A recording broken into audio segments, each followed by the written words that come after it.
Здравейте отново в Кико и Муи 4.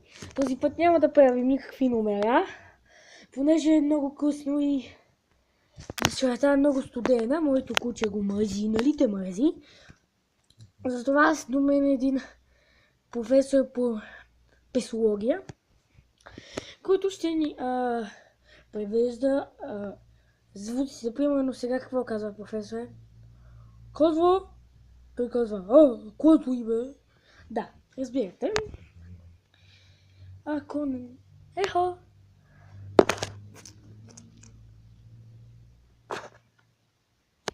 Което ще ви помогне да разучите така. Ето какво правя.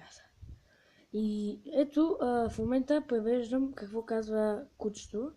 По-скоро професорът. Това пък ме гледа. Искам да вляза в този къща на всяка цена. Иначе край.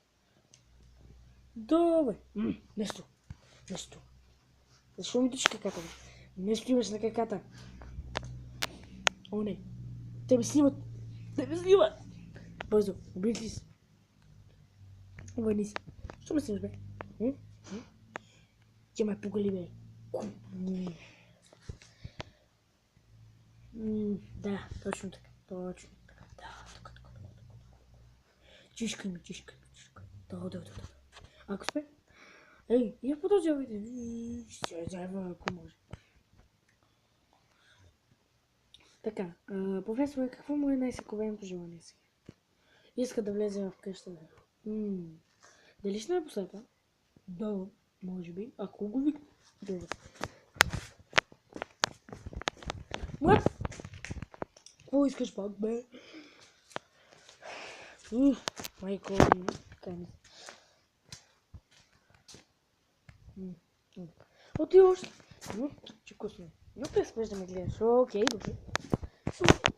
Something. Happy beginner.